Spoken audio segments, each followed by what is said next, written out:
How to advantageously talk to a chicken. Well, this is doable in 3 easy steps. So, let's begin. Step 1. Research has shown that chickens aren't actually stupid. They're not bird brains. They actually have cognitive learning abilities and they like living in stable groups and establish a defined hierarchy. They have their own way of communicating, and according to Melissa Kagi, um, who started keeping chickens since 2010. So it's been about 11 years since she has studied chickens for several hours. She has written a book that I totally bought legally that is called How to Speak Chicken. Now, according to this book, uh, baby chicks purr just like kittens when they're content or happy, so look out for that. If you hear a budup, that is a friendly greeting among the flock, so it's as if you said, "What's up?" He says, "Badup." Blah, blah, blah, blah is what hens say when she's laying an egg. Do, do, do is a soft, airy sound the flock makes just before they go to sleep at night. It's their way of saying good night. With these few tabs of information, you can kind of communicate with your chickens and befriend them. But beware, scree up up up is a yell that turns into a grumble when a chicken feels threatened. The chicken might also start hissing or growling. This means that they feel threatened and they may attack you, which you don't want to gain their trust. It means they want to protect their eggs. If you start hearing kind of a cock cock cock cock, it means that the chicken feels that danger is coming, which means that you have to be wary, be on your tippy toes, because you don't want any ninjas coming over and killing you.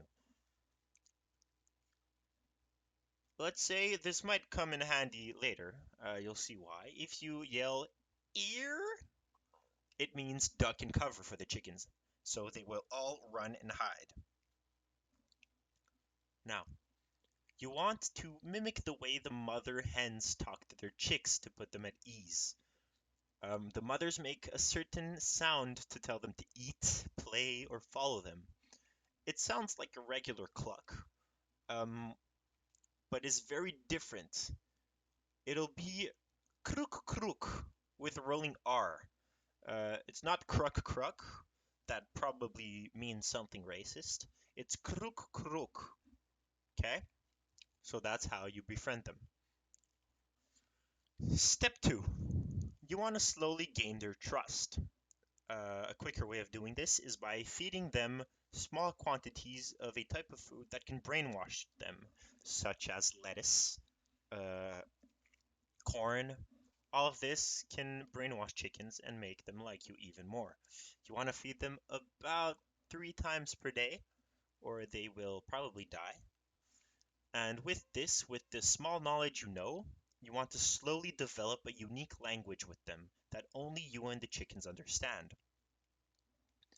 With this language, you will be able to communicate without others knowing. You can insult people behind their backs. And once they start trusting you even more, they will finally take you to see their leader, which is always in hiding. That leader is Mike, the headless chicken.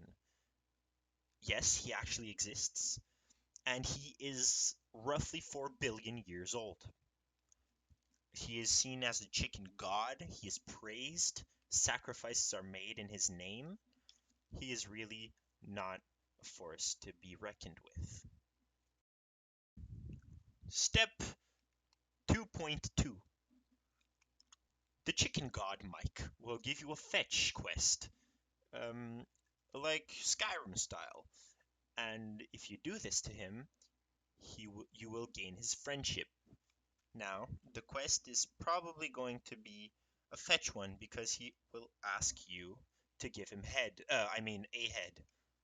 Yes, Mike wants a head to, feel whole again. So once you go on that quest, you finally give him his head, which, to your shock, will complete his final form. and unlock his God mode. This was a scheme made by Mike to take over the world. Luckily, he will trust you, so he will teach you how to read and how to speak in the chicken language. He will teach you all of the grammatical exceptions. He will teach you advanced speaking, figurative speeches, literary devices, techniques, everything you need to know to be a professional speaker, chicken speaker, a translator, if you may. You might even become a sophist. With this, you will learn to master sophisms, which you can use to your advantage to, persuade people. Step 3. After a few years of studying these techniques with Mike, you'll use your acquired knowledge to overthrow him and take control of the chicken army. Remember the sophisms that you had to use? Well, these will come in handy. You will use them to persuade the chickens in following you instead of Mike.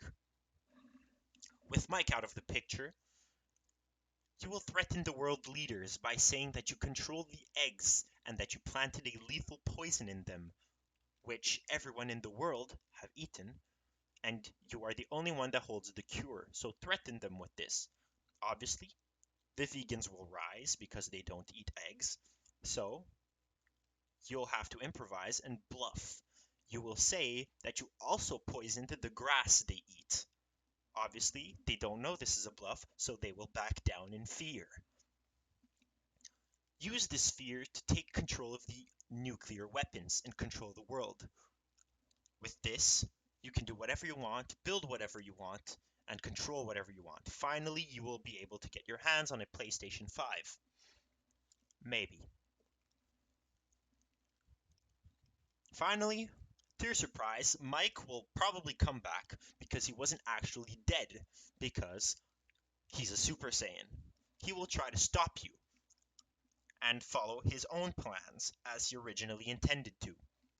You will notice that he will start yelling "Scree op op op" as we saw earlier in this video, which means that he is ready to attack. When he yells this, you want to plant a bomb in his beak, which will explode, opening his skull. See, all of that learning did come in handy earlier. After this, with Mike finally dead, his head blown off, you will finally be able to control the world and achieve world domination. You're welcome.